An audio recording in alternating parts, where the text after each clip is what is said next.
ஆண்டவரும் இரட்சகருமான இயேசு கிறிஸ்துவின் ஈடு இணையற்ற நாமத்தில் அன்றன்றுள்ள அப்பம் வாசகர்களுக்கு எங்கள் அன்பின் வாழ்த்துக்கள். 2026 ஆண்டு ஏப்ரல் மாதம் 6ஆம் தேதி திங்கட்கிழமைக்குரிய தின தியானம்.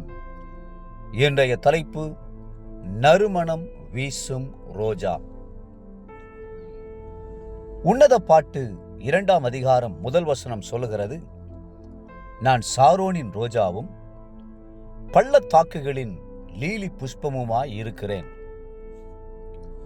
ரோஜா மலரானது தேனீக்களையோ அல்லது வண்ணத்து பூச்சிகளையோ தேடி போக வேண்டியதில்லை. அதில் அழகும் தேனும் நறுமணமும் இருப்பதனால் நிச்சயமாகவே வண்டினங்களும் பூச்சி இனங்களும் தாமாக அதை தேடி வருகின்றன. அப்படியே நாம் தெய்வீக அன்பினால் நிரப்பப்பட்டவர்களாய் இருப்போமானால் நாம் ஆத்துமாக்களை தேடி போக வேண்டியதில்லை. ஆத்துமாக்கள் நம்மை தேடி வரும்படி தேவன் அனுப்புவார். ரோஜா மலர் ஒரு குறுகிய காலம்தான் இருக்கும். அதுபோலவே இயேசு கிறிஸ்து இந்த பூமியில் கொஞ்ச காலமே ஜீவித்தார். பரிசுத்த ஆவியின் அபிஷேகம் பெற்று 3½ ஆண்டுகாலம் மட்டுமே ஊழியம் செய்தார். ஆனால் அது எத்தனை பயனுள்ள ஊழியம்! அவர் பரமேறி சென்று 2000 ஆண்டுகளாயும் அவருடைய உபதேசம் உலகமெங்கும் பரவி நறுமணம் வீசிக்கொண்டே இருக்கிறது. நாம் எவ்வளவு வருடங்கள் ஜீவிக்கிறோம் என்பது முக்கியமல்ல, ஆனால் நாம் எப்படி ஜீவிக்கிறோம் என்பதுதான் முக்கியம். நம்முடைய இந்த ஒரே ஜீவியம் வெகு விரைவிலே கடந்து போய்விடும். ஆனால் இந்த ஜீவிய காலத்தில்தான் கர்த்தரை நேசிக்க வேண்டும், அவரில் அன்பு கூற வேண்டும், அவருக்காக ஊழியம் செய்ய வேண்டும். ஆம், நம்முடைய ஜீவிய காலமெல்லாம் கிறிஸ்துவை பிரதிபலிக்கிறவர்களாக, அவருக்காக வாசனை வீசும் நற்கந்தமாக நாம் திகழ வேண்டும். ஆகவே உங்களுடைய வாழ்க்கையை கர்த்தராகிய இயேசு கிறிஸ்துவுக்கு ஒப்புக்கொடுங்கள். அவரே உங்கள் உள்ளத்தையும் இல்லத்தையும் நிறைவாக்குகிறவர். சுகந்த வாசனையான ஜீவியமே வெற்றியுள்ள வாழ்க்கை, பரிசுத்தமான ஜீவியம். நாம் நம்முடைய ஜீவியத்தில் எப்பொழுதும் கரைத்திரையற்ற தூய்மையை விரும்ப வேண்டும்.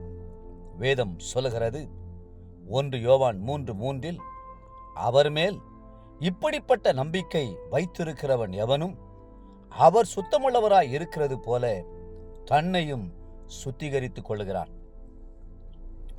கிறிஸ்துவினாலே எங்களுக்கு ஜெயம் கொடுக்கிற தேவனுக்கு ஸ்தோத்திரம் என்று முழங்கினார் அப்போஸ்தலனாகிய பவுல். கிறிஸ்துவுக்குள் எப்பொழுதும் எங்களை வெற்றி சிறக்க பண்ணி எல்லா இடங்களிலேயும் எங்களை கொண்டு அவரை அறிகிற அறிவின் வாசனையை வெளிப்படுத்துகிற தேவனுக்கு ஸ்தோத்திரம். ரட்சிக்கப்படுகிறவர்களுக்குள்ளேயும் கெட்டு போகிறவர்களுக்குள்ளேயும் நாங்கள் தேவனுக்கு கிறிஸ்துவின் நற்கந்தமாயிருக்கிறோம் என்றும் அவர் சொல்லுகிறார். 2 கொரிந்தியர் 2ஆம் அதிகாரம் 14-15 வசனங்கள். தேவ பிள்ளைகளே, உங்களை குத்து முட்களை குறித்து சிறிதும் கவலைப்படாமல் கர்த்தருக்காக வாசனையை பரிமளிக்க தீர்மானியுங்கள். அப்போஸ்தலனாகிய பவுலையும் ஒரு முள் குத்திக்கொண்டே இருந்தது. அந்த முள் நீங்கும்படி எவ்வளவோ விண்ணப்பம் செய்தார்.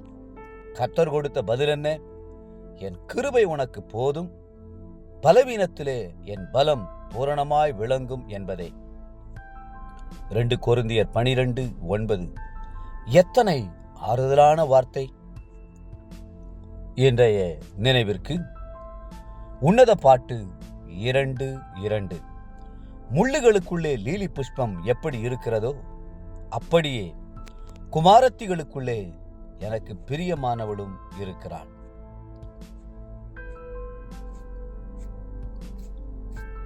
இன்றைய வேத வாசிப்பு காலை 1 சாமுவேல் 4, 5 மற்றும் 6 அதிகாரங்கள்.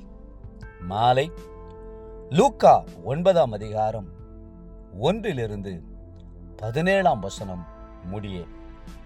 அன்புக்குரிய அன்றன்றுள்ள வாசகர்களே, மீண்டும் உங்களை வாழ்த்துகிறோம். கிறிஸ்துவின் அன்பை அநேகருக்கு வெளிப்படுத்தும் நற்கந்தங்களாய் இருங்கள். கர்த்தர் தாமே உங்களை ஆசீர்வதித்து மென்மேலும் உயர்த்துவாராக.